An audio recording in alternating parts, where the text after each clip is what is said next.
Olá, boa noite. Estamos chegando com mais uma edição do Norte em Entrevista. Seja muito bem-vindo. E hoje nós vamos conversar com ele, que é economista. Ele é graduado em Ciências Econômicas pela Universidade Católica de Brasília, tem especialização em Administração Pública pela Fundação Getúlio Vargas. Foi coordenador de projetos e programas do Ministério do Interior entre os anos de 82 e 90. É economista responsável pela coordenação dos programas de desenvolvimento regional da SUDENE. Trabalhou na SUDENE, na SUDECO, SERS, SUDESUL e SUDAM. Nós estamos recebendo hoje aqui Carlos Tadeu Zerbini, economista Zerbini conosco.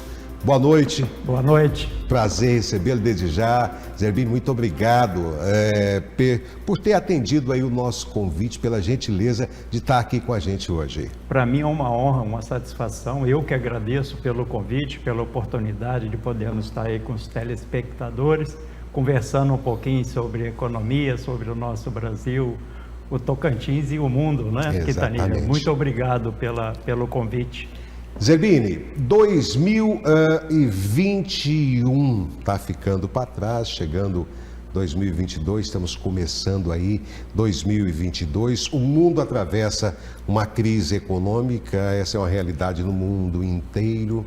Mas aí eu te pergunto, para a gente começar, 2021, ufa, acabou ou 2021 foi melhor que 2020? Nós temos que fazer o ufa, acabou, né?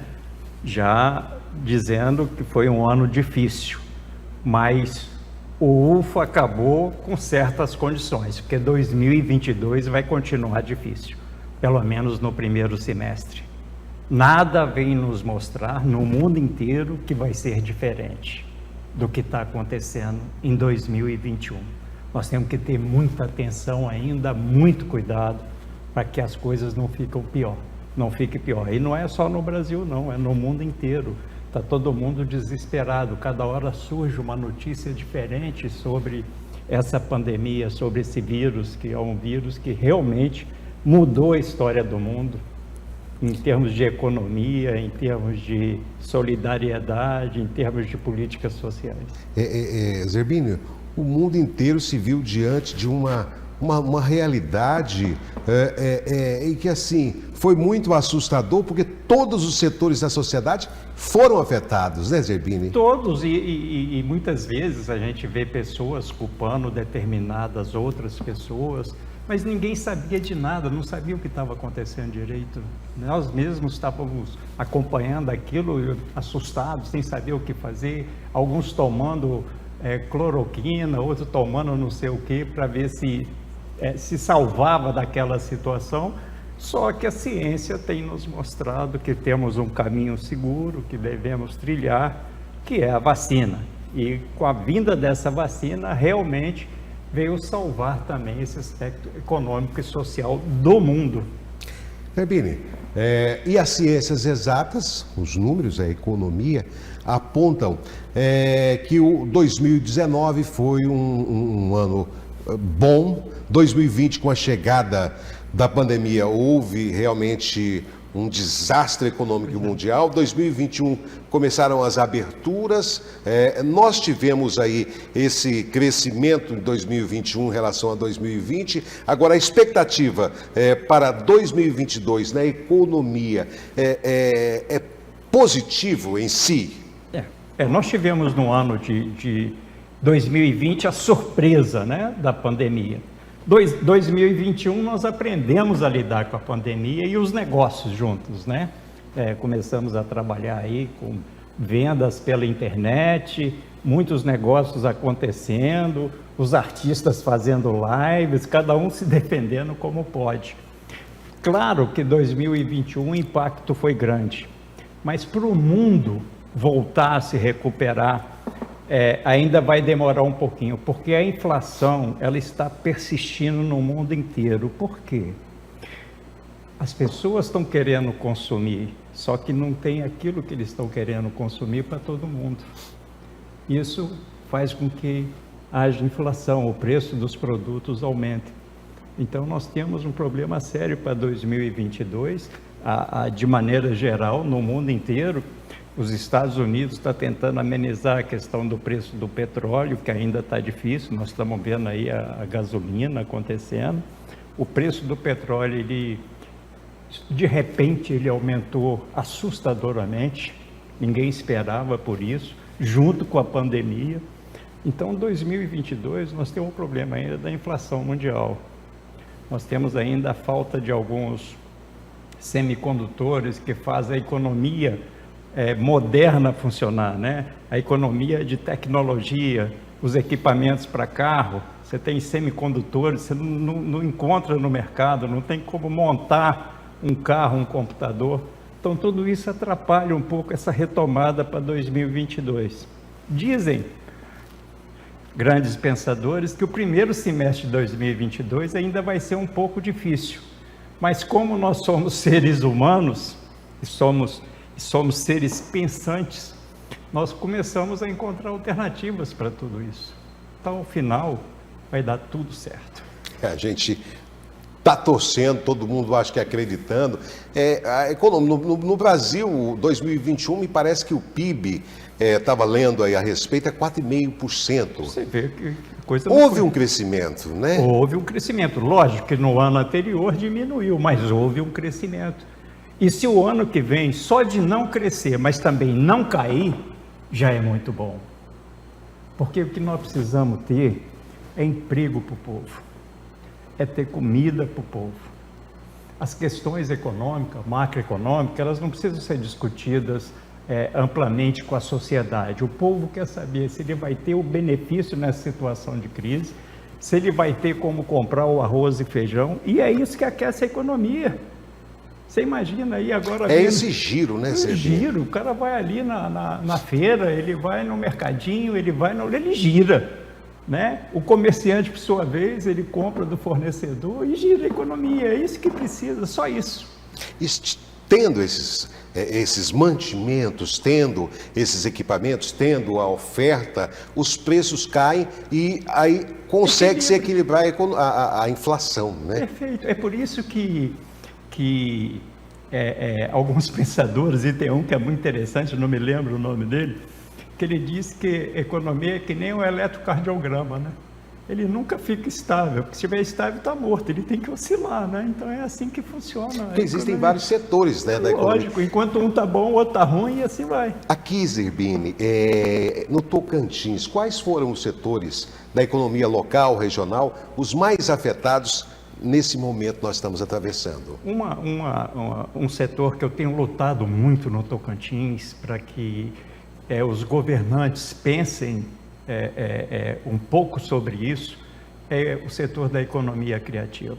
Que entra aqui a televisão, o teatro, o cinema, essas coisas todas, que teve um impacto muito forte para esse pessoal. Os artistas, coitados, tiveram situações aí complicadas. Eu tenho amigos meus que ficaram em situação difícil com a família, né? Pequenos restaurantes que a pessoa não tinha condição de manter ele, né? Funcionários que tiveram que ser demitidos da maioria das micro e pequenas empresas, que é a sua grande maioria no Tocantins. De maneira geral, todos os setores foram impactados, alguns mais, outros menos, mas nessa área da economia criativa, eu acho que o impacto foi muito forte, muito forte. Nós percebemos a dificuldade que tantos artistas passaram nesse momento, né? As salas de Porque cinema... o que acontece é que os artistas, por exemplo, aqueles que reinventaram, foram para a live, os grandes, esses conseguiram se manter, mas isso é uma minoria, né, na classe no Brasil bem inteiro. Conhecidos, né? Exatamente, é uma minoria, né? Imagina o sofrimento psicológico, eu não entendo disso, mas de um profissional dentro de casa, com a família passando necessidade. Ele é bom naquilo que ele faz e não pode fazer. Exatamente.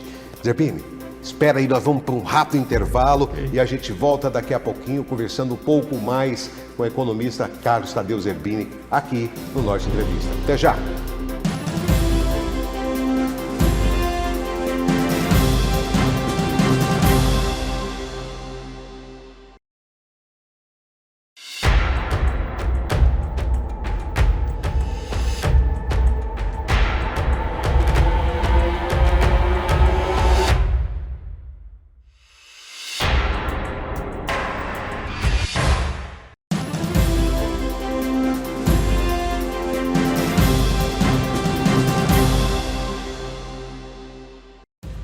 Já estamos. Muito bem, estamos de volta com o Norte Entrevista, hoje recebendo o economista Carlos Tardil Zerbini, para a gente continuar o nosso bate-papo aqui a respeito dessa economia. Estamos aqui neste momento, final de ano, festas. Esse ano, em relação a 2020, com certeza nós teremos um fluxo maior na economia local, né, Zerbini? Com certeza, sem sombra de dúvida. O mercado, ele está aquecido, Hoje ainda teve a notícia do governador aí que pode pagar alguma parcela a mais para o servidor público. Isso vai ser uma festa para o comércio, né? Mais dinheiro para consumir. Eu acho que esse Natal ele vai ser bem melhor que do ano passado. Para o comércio vai ser muito bom, porque o Natal, além dele ter o aspecto comercial, ele tem um aspecto sentimental da família, da boa comida, dos presentes, nem sempre presentes que as crianças esperam ganhar, mas são presentes. As pessoas se reúnem, tem viagens, a economia circula, de maneira geral vai ser bom.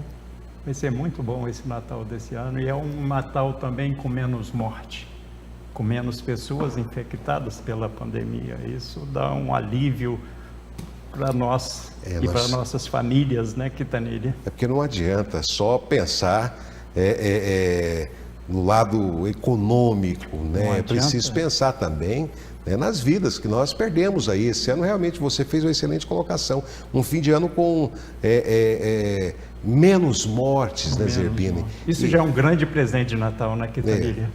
Já é uma motivação econômica, com certeza, né? Já é uma motivação econômica, inclusive para se consumir, né? O medo diminui, né? Exato, né? O medo diminui. A pessoa, quando você tem alguém doente no momento ninguém quer saber de festa, não quer saber de consumo, consumismo, quer ficar recluso, né, resguardado, né? Exatamente. Resguardado. Agora, Zerbini, em 2021, vocês economistas observaram aí ações, tanto do governo federal, estadual, municipal, ações realizadas para alavancar, por exemplo, essa área econômica no país? Importantíssima esse questionamento seu, Quintanilha, porque realmente o governo ele respondeu à altura o que os empresários precisavam, né? Nós temos um movimento a nível nacional, que é da CONAMP, Confederação Nacional das Micro e Pequenas Empresas, junto com alguns senadores no Congresso Nacional, deputados federais, o fortalecimento do PRONAMP, que era esse programa para financiar os empresários, para não demitir pessoas, né? Então, já teve uma condição melhor do empresário lidar com o seu empregado, uma condição para ele manter o empregado lá. Então, tudo isso chegou no momento certo. Demorou, me perdoe, momento certo não, demorou um pouquinho, mas chegou e segurou a economia, Quintanilha. Então, o papel do governo foi o papel efetivo de políticas públicas de Estado, não de governo, sabe? Quando a gente tem essa questão de pandemia, não adianta ser o governo A, B e C, tem que ser uma política de Estado. Precisa, vamos fazer. Né? Como se está discutindo aí, precatório, limite de teto de gasto. O pobre quer saber disso, Quintanilha. Ele quer os R$400 dele. Exatamente. Se o outro lá vai ter uma emenda, como é que eles falam lá, particular, não, secreta, para ele pouco importa. Ele quer saber se ele vai ter o dele para ele poder comer. E ele quer para o Natal. Né? Outra questão que é muito importante falar também é o surgimento de novas micro e pequenas empresas, empreendedores individuais. E eu sempre falo com isso com o pessoal que a gente lida um pouco com essa questão da micro e pequena empresa. Você tem o empreendedorismo por oportunidade, que é aquele negócio, vou fazer um programa de entrevista lá no SBT, Silvio Santos vai investir tanto, eu vou investir tanto, o meu retorno é tanto. Eu tenho como fazer isso, vou fazer. O meu risco é pequeno, vou ter um retorno razoável. e tem aquele empreendedorismo por necessidade. Aquele que foi empurrado, né? Empurrado, você tem que acordar cedo e dar um jeito de arrumar um dinheiro para comer. E é nisso, Quintanilha, que o povo está sofrendo, porque ele não tem esse suporte. Os bancos, governos estaduais, municipais, não estão vendo essa questão, que as pessoas estão virando empreendedores individuais, estão virando microempresas por necessidade, não por oportunidade. Esse povo precisa de ajuda. Então é preciso que políticas públicas sejam, de certa forma, acionadas com mais rapidez para atender esse público, né? Porque é um público também que movimenta a economia do Brasil. O microempreendedor, o empreendedor individual, o MEI, ele movimenta muito a economia. E muito, são milhões, né, Quintanilha? São milhões. Aqui no estado de Tocantins, a maioria dos negócios são pequenos negócios. Nós não temos grandes empresas. Parece que 80% da economia que são micro. Mas passa de 90%. E eles precisam desse apoio, de políticas voltadas para isso. Eu não reclamo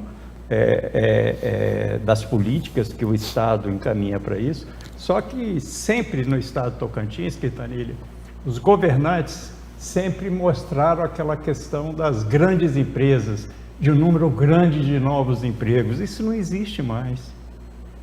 Isso não existe. Qual uma grande empresa que vai fazer um investimento bilionário no Estado de Tocantins se nós não temos mercado? Nossa população é pequena. O que nós temos ao redor é pouco para se consumir, né? Quem vai investir nesse aspecto? A não ser em minério, em soja, nessas questões. Então você precisa cuidar da micro e pequena empresa e do empreendedor individual, que é esse que está tocando a economia, né? Sem dizer o servidor público, né, Quintanilha?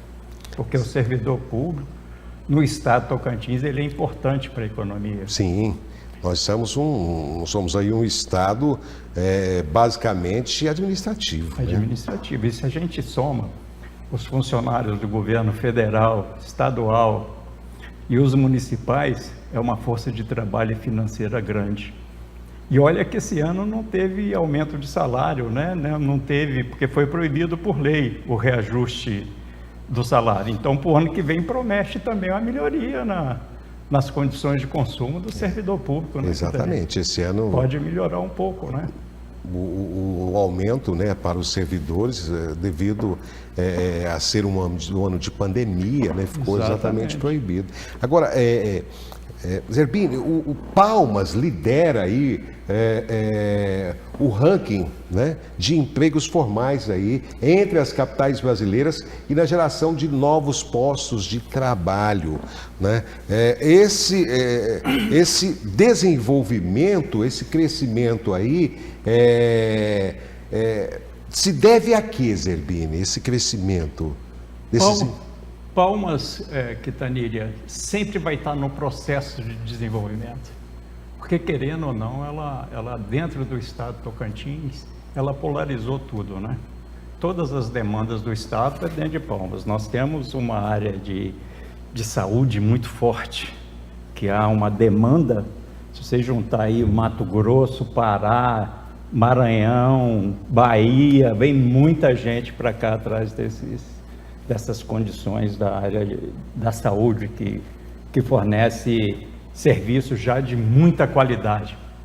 O Tocantins, de maneira geral, e Palmas, em relação aos outros municípios, cresceu muito. Cresceu. Então, Palmas sempre vai ter demanda. Você precisa ver na área da saúde quantas pessoas são contratadas. Na área da educação, quantas pessoas são contratadas nas universidades, nessas áreas, né? O setor do comércio atacadista também está crescendo muito na cidade. Muito grande também, né? Tá crescendo bastante. A área de serviços, então, assim, Palmas realmente cresce muito. Agora, a gente também tem que preocupar com uma coisa, Quintanilha, quando a gente está no estado de Tocantins, é com esse tal percentual. Tocantins cresceu 7%. Isso significa, em termos financeiros, vamos supor, 1 milhão. São Paulo cresceu 0,003%, significa 50 milhões. Então, assim, a gente tem que ter essa preocupação de ver se o percentual ele não está sendo trabalhado de forma que não mostre uma realidade de crescimento razoável. Não é? Tem que ter todo esse cuidado, né, Zé? Esse cuidado de análise, porque quando a pessoa usa o percentual para te dar uma informação que está nele, ele quer te levar para uma tendência. E muitas empresas que prestam esse tipo de serviço, de ranking mundial, estadual, municipal, eles usam a forma que ele pode para vender aquilo, né? Então, a gente tem que ter muito cuidado, o percentual. Qual é o percentual que o Quintanilha atingiu no sábado no programa dele? Foi de X%. O que significa esse X%? Você atingiu, por exemplo, 30% da onde a sua TV pega. Mas vai ver que um cara lá de outra emissora lá em São Paulo, ele atende 0,5%, ele atende uma população muito maior que a outra. Os números nos confundem. Zerbini, muitíssimo obrigado por sua presença aqui, né, que engrandeceu bastante o nosso programa, e até a próxima oportunidade. Obrigadão, viu? Eu que agradeço, Quintanilha, agradeço a vocês aí pela paciência, estou sempre à sua disposição, agradeço a gentileza. Você é um gentleman para lidar com a gente. Muito obrigado pela oportunidade. Um Feliz Natal, próspero Ano Novo. Para todos com muita nós. Saúde e paz esse ano de 2022. Para todos nós, meu querido. Vamos juntos. Nós vamos ficando por aqui, agradecendo a você pela sua audiência. Até a próxima.